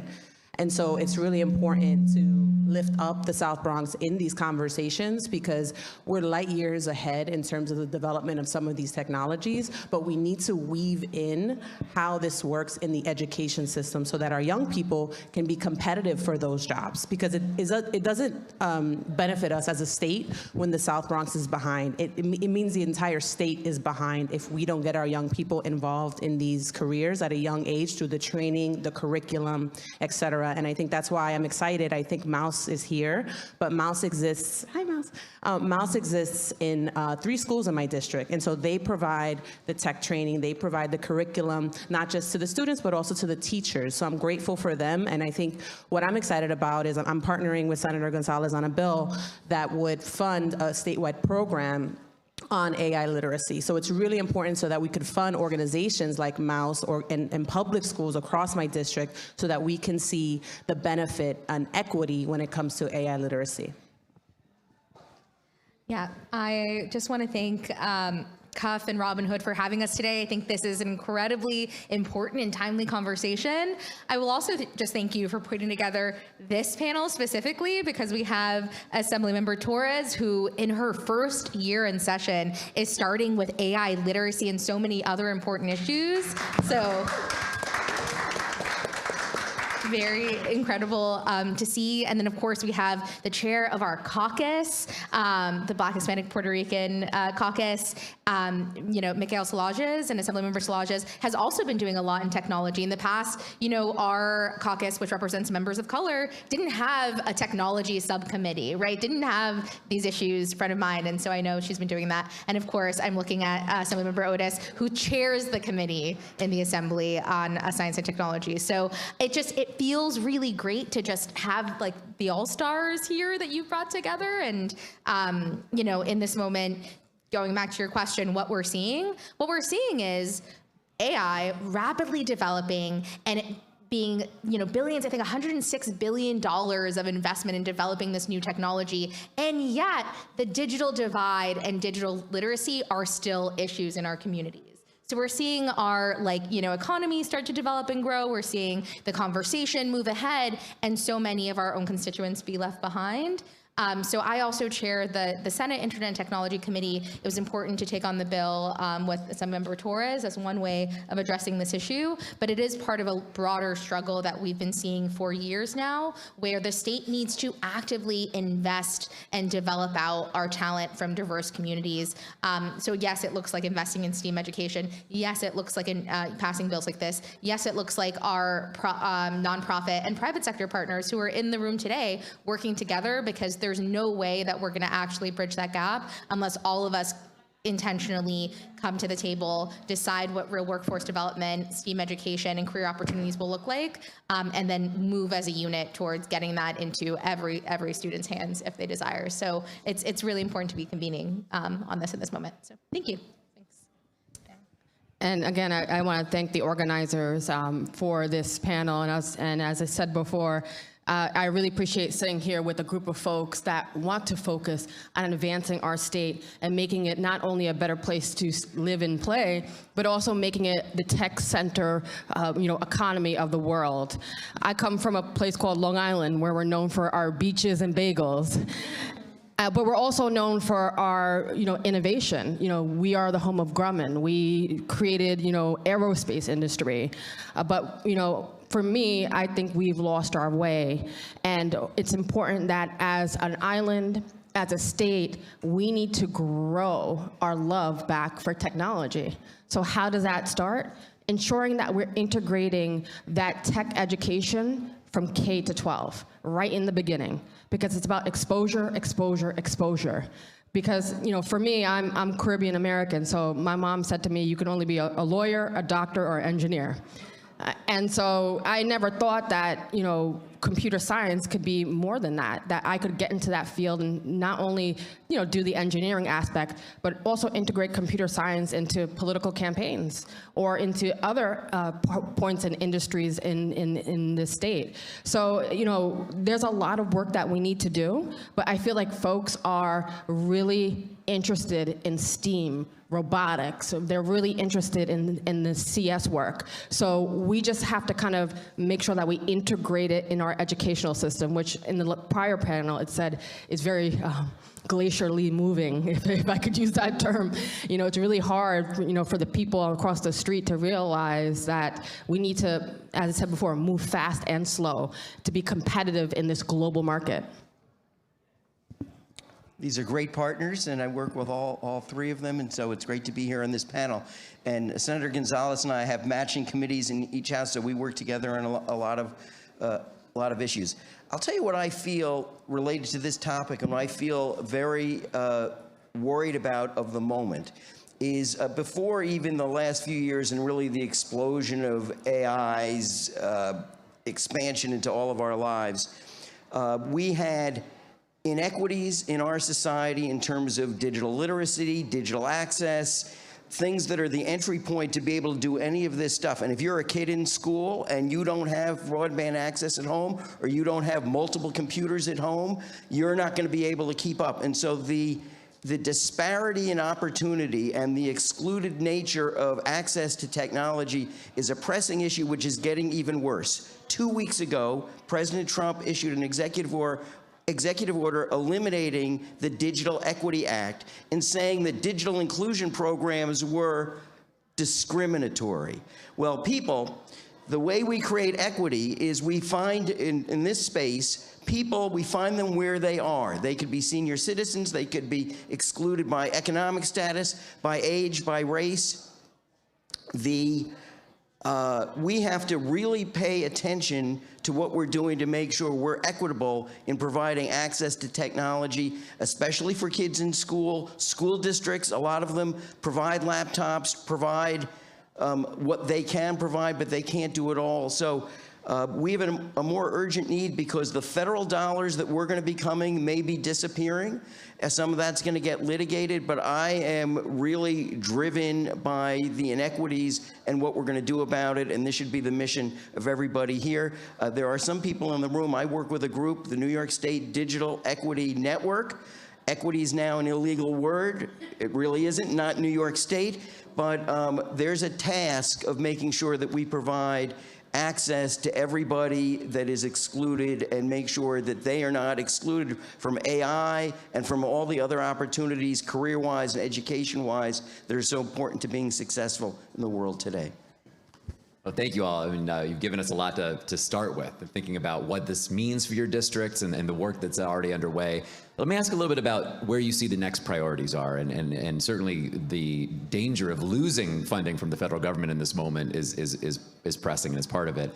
But I want to start with asking you all a little bit about how we move forward as a state with investments in closing some of the specific gaps that we see in K through 12 computing education. So for instance, New York City, which is frankly doing better than the rest of the state on this metric, we have a long way to go. Only about 18% of schools in New York City are meeting the equity and participation goals of CS for All, meaning those schools are still seeing that the demographics of the school doesn't look like the demographics of who's participating in computing. At the state level, those numbers are even worse, and we do see across the board, across the entire state, that participation rates are even low. They're already low. We're talking about 6% or so of students actually participating in computing education statewide, and even lower for low-income school districts, rural districts, students of color, students with disabilities, et cetera. So I guess my question there is, we know that part of the challenge is only about half of high schools in New York State are even offering computer science today, but the participation rates are so incredibly low. What can the legislature do around either of those related challenges to boost the availability of computing education in the first place, but to make meaningful progress in boosting participation, closing those participation gaps?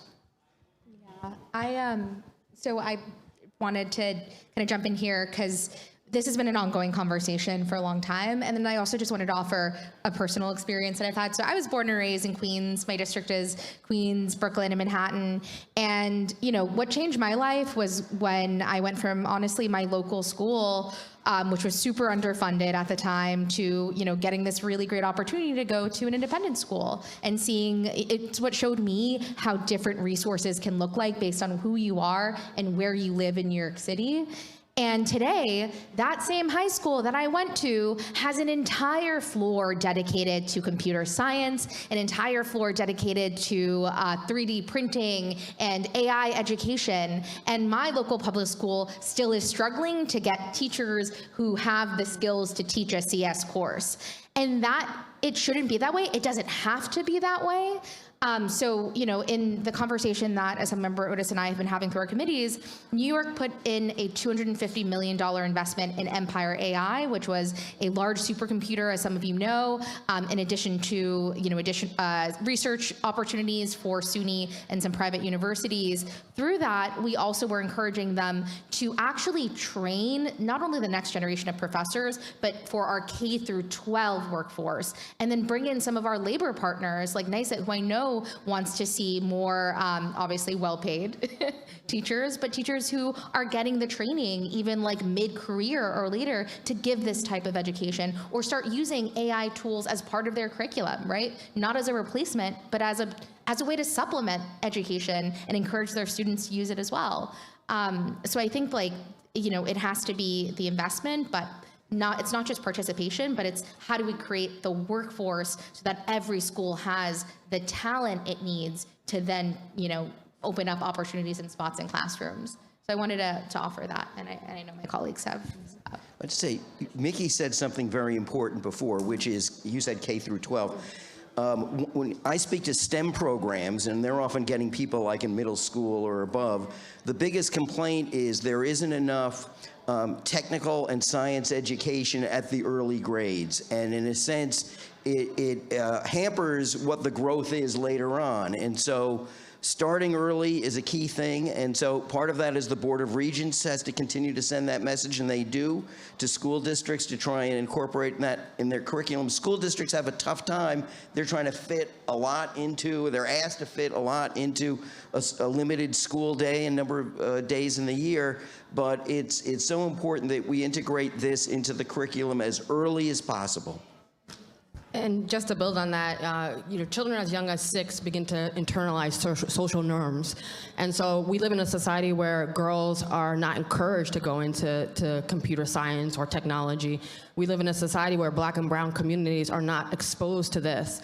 And so, you know, I really believe the key to really unlocking the potential of New York State is by integrating these conversations as early as kindergarten. I was talking to some official in Micron, and we were going back and forth, and he even said, forget about kindergarten, do that stuff in childcare. You know, when the kid is an infant, expose them to like atoms and, you know, like little technology. He said some big words I didn't understand, but I was like, yeah.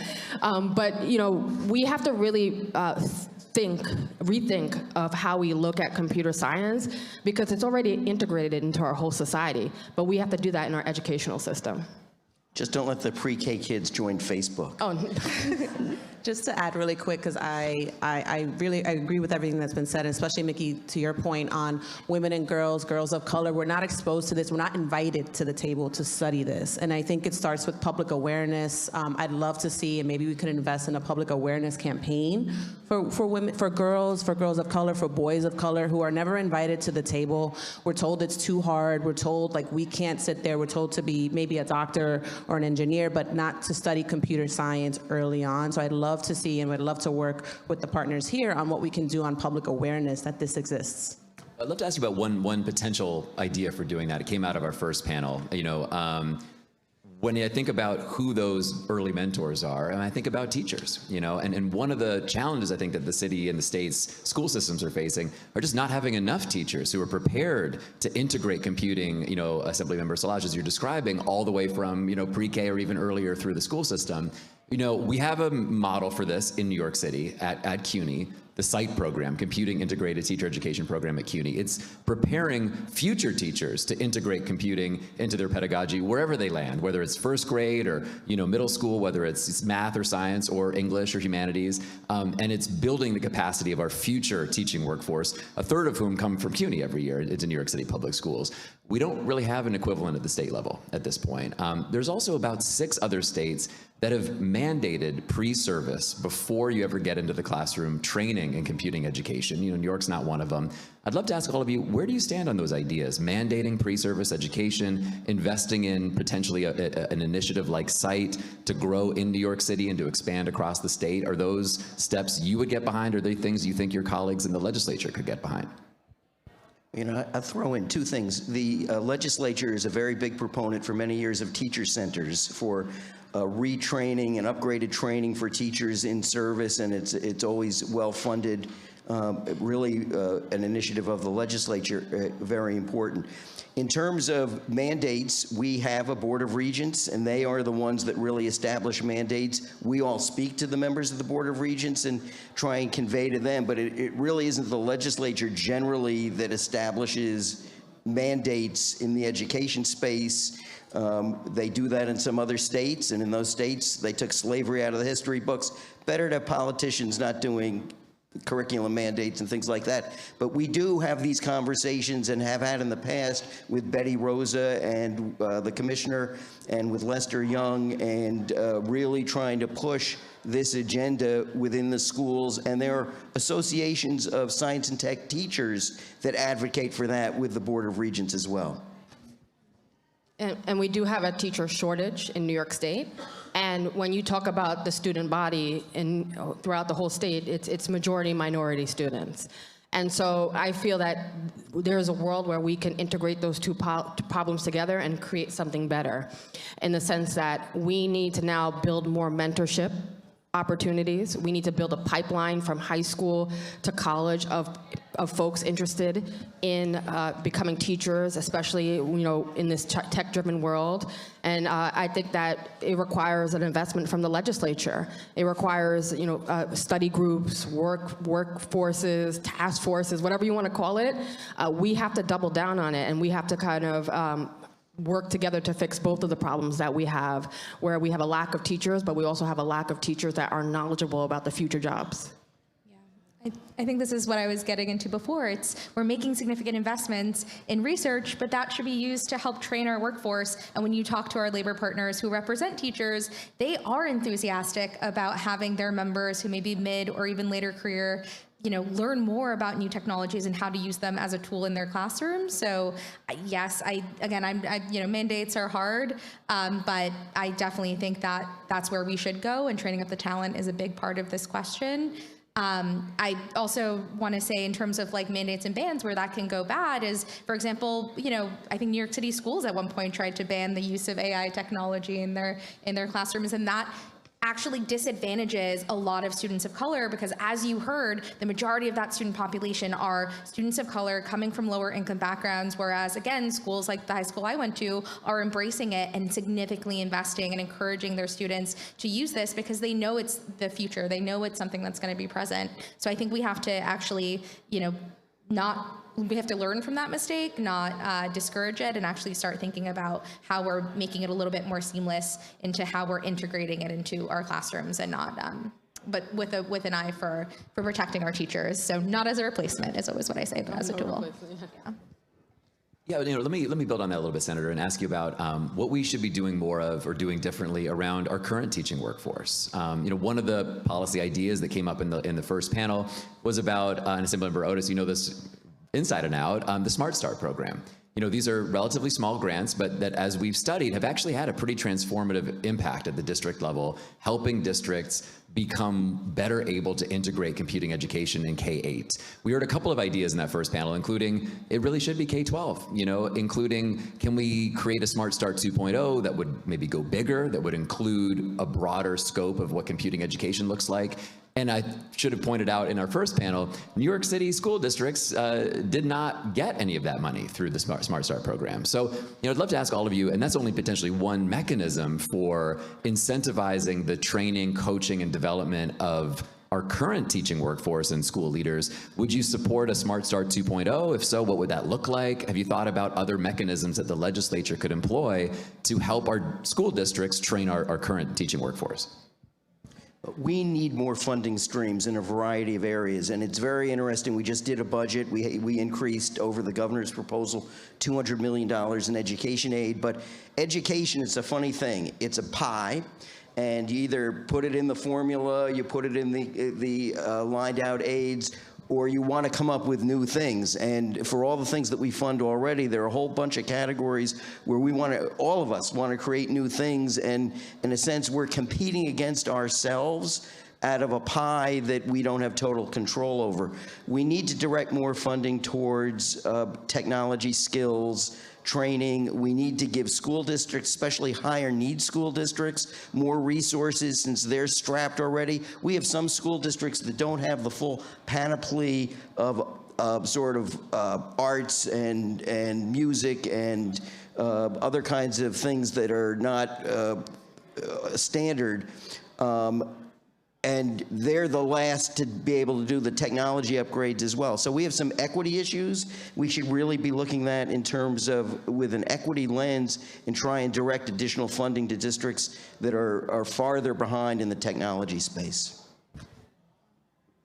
I definitely agree. Remember we did the Smart Schools Bond?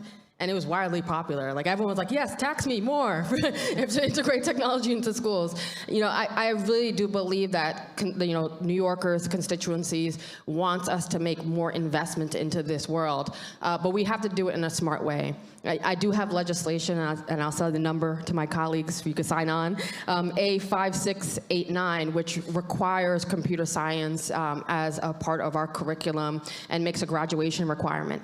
And that's great and all, and I hate to poo-poo my own bill, but it also requires us to build that teacher force and provide training and also workforce training and all the auxiliary jobs around that. So that doesn't happen by itself. We do need to make those heavy investments. So whether it's a 2.0 or a different version or a new name, we need to make those investments now because we're already behind the 8 ball.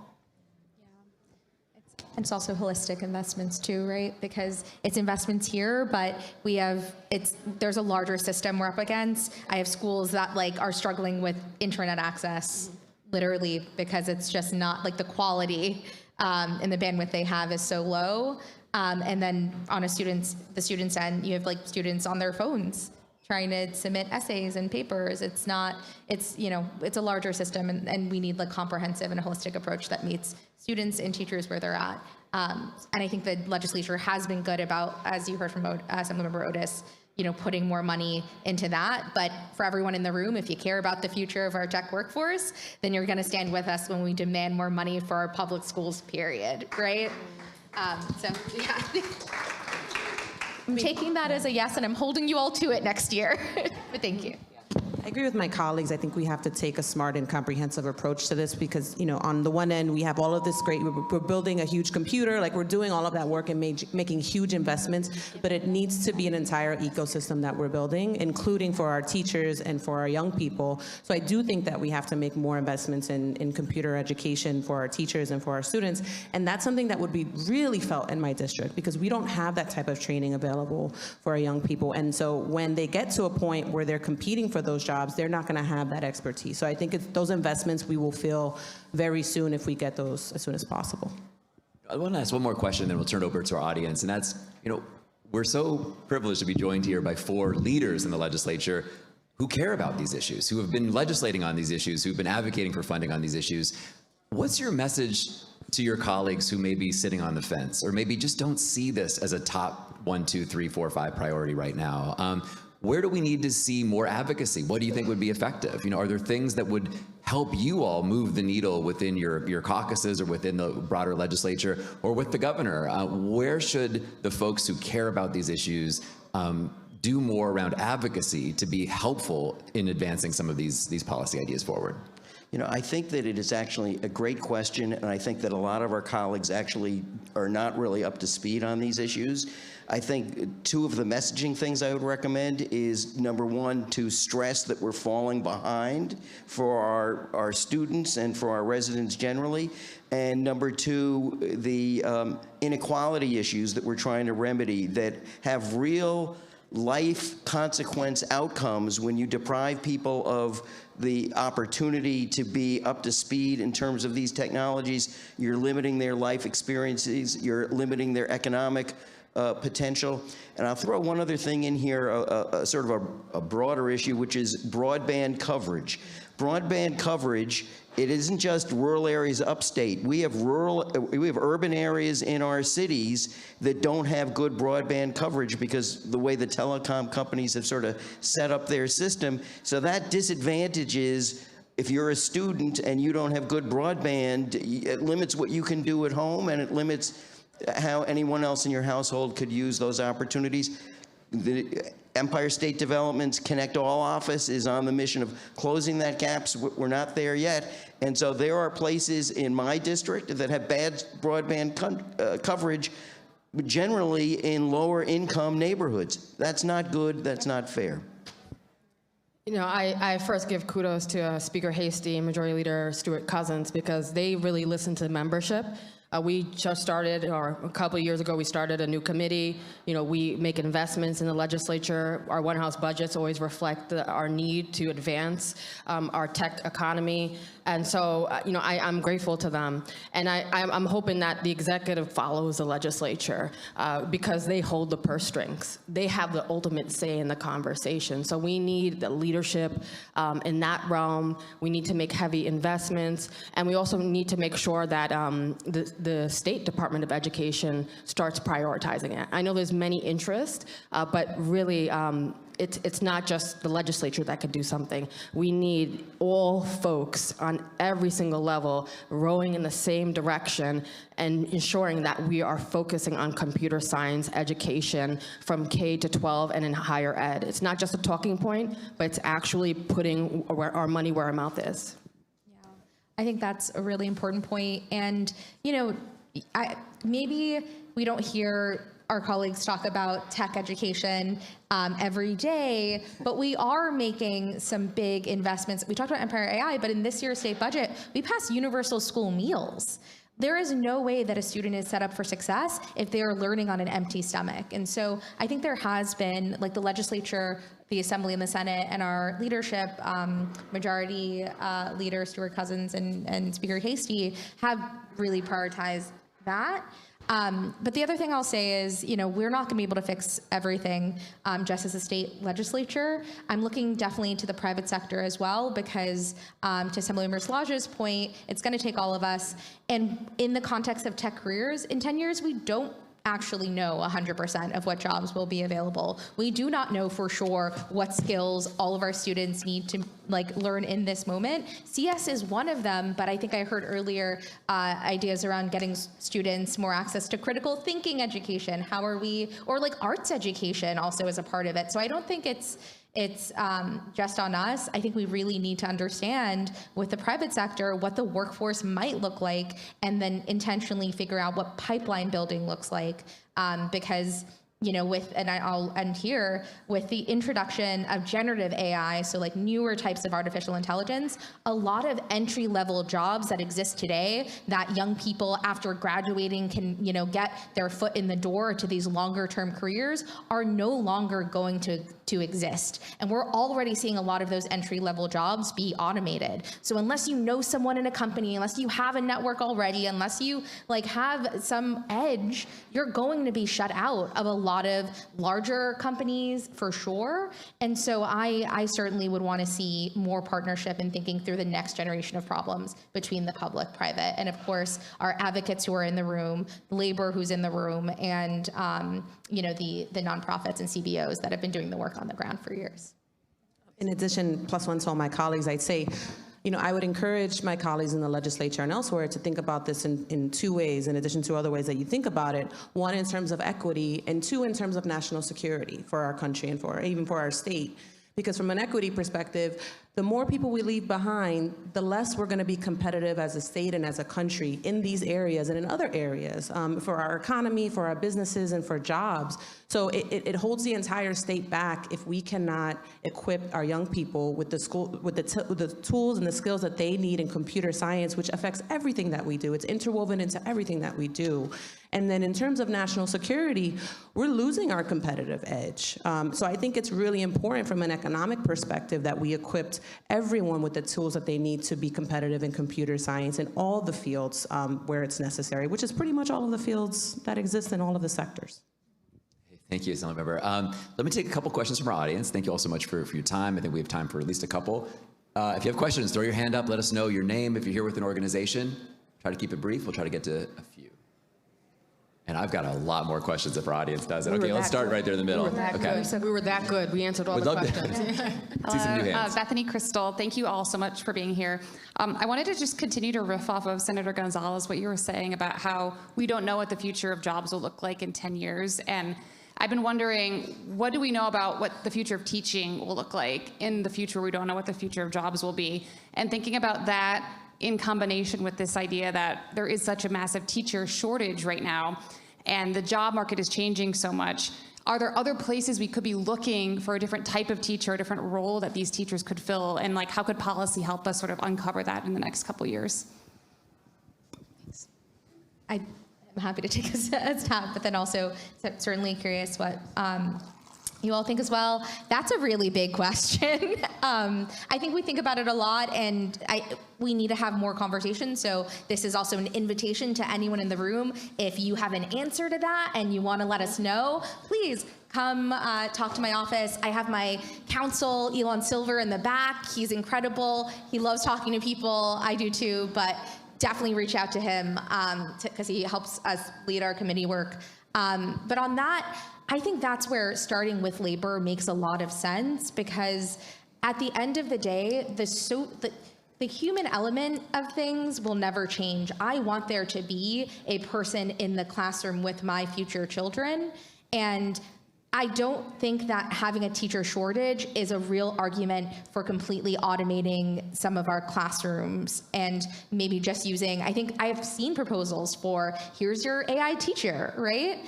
And I think it can be used as a tutor, it can be used as a supplement, and AI and these chatbots and whatever the next generation even looks like can help our students learn, but I think we need to still recruit more teachers, right? It's not a supplement. So I caution us against that.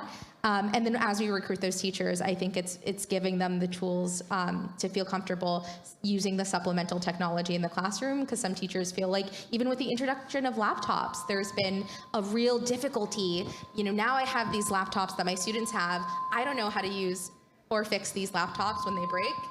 Sorry, I think it's like kind of an echo. So like, they're not given the support to even use the technology they currently have, and that's hardware and software. So I think that's what we do. We support them more there, and then happy to have this conversation more. But yeah. And just to build on that, for me, computer science isn't about devices; it's about a skill set. It's about critical thinking. It's about collaboration and coordination and teaching the skill sets to those kids. And a lot of those skills translates into different industries. So let's talk about building a pipeline of how we can get those folks who are looking for a second career, or those people who are retired, getting them in the classroom. And that's especially easy when you talk about high school teachers who can teach one set of skills or curriculum. So, I think we just need to be kind of creative, but that also takes the State Department of Education and other stakeholders to work with us. I just say, there are two things we can't replace. We cannot replace teachers, and we cannot replace our own brains. That AI is meant to be an assist. It is not meant to be a substitute for our doing our own thinking and decision-making. On that note, thank you all so much for your thinking, your decision-making, your engagement with this topic. Yeah, if everyone could join me in a round of applause. Thank you so much for our panelists. Thanks for being here today. And thank you all for being here. Thanks everybody tuning in remotely. And thank you so much to Robin Hood for your support, making today possible, your leadership and your support. Thank you very much.